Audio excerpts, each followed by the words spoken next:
त्यांनाही समजावं आणि तुम्हालाही कळेल म्हणून मी जरा हिंदीमध्ये बोलतो.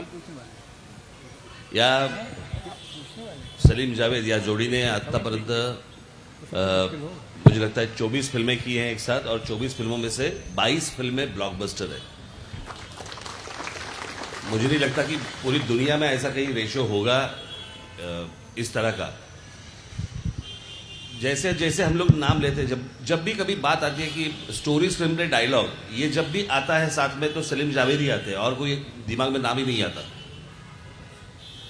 हाथी मेरे साथी से लेके, जंजीर से लेके, शोले से लेके, डॉन से लेके, त्रिशूल से लेके, बहुत सारी ऐसी फिल्में हैं.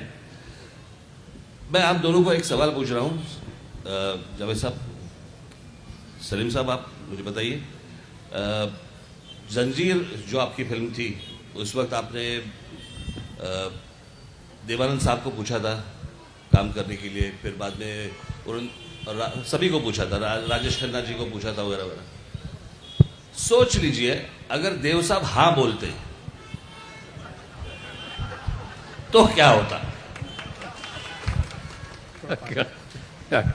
अगर हाँ करते तो एक जंजीर अलग किस्म की फिल्म होती सबसे जी. और हमको शायद ज़रूरत पड़ती कि हमको खुद डायरेक्ट करना चाहिए. आप ये राइटिंग का काम जो है ये ठीक नहीं है. एक मैगजीन था सुपर, बंद हो गया. उसमें जो उसकी चीफ जर्नलिस्ट थी उनका नाम था पम्मी बख्शी.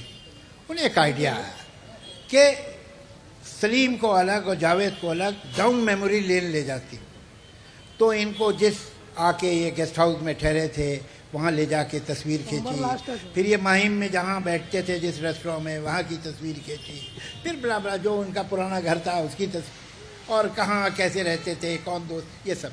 फिर मुझे भी उन्होंने ले गई कार में, तो मैंने एक जगह खार में गाड़ी रुकवाई.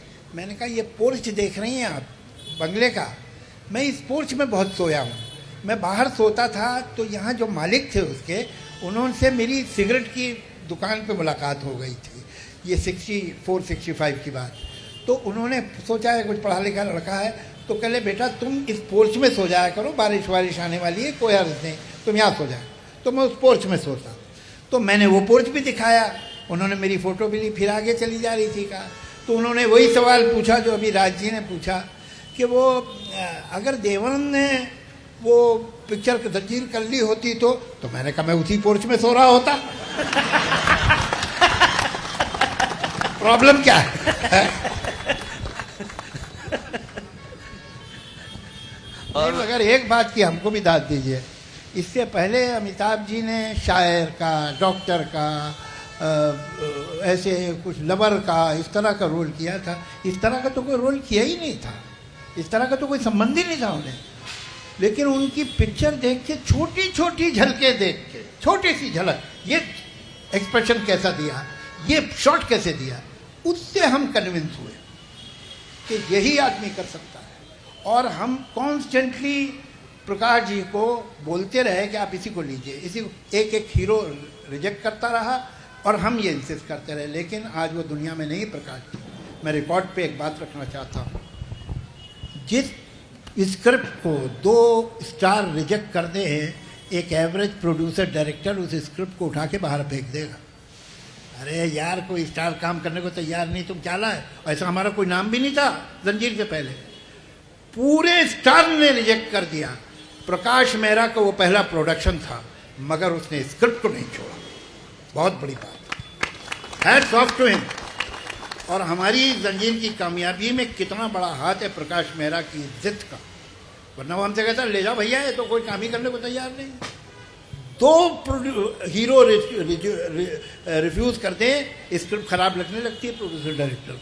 ये उनका कन्विक्शन था. Hats off to him. देश विदेशातील प्रत्येक घडामोडींचे लाईव्ह अपडेट मिळवण्यासाठी आता साम टीव्हीच्या सर्व सोशल मीडिया प्लॅटफॉर्मला लाईक, फॉलो आणि सबस्क्राईब करा. तसंच सर्व नोटिफिकेशनसाठी बेल आयकॉन प्रेस करायला विसरू नका.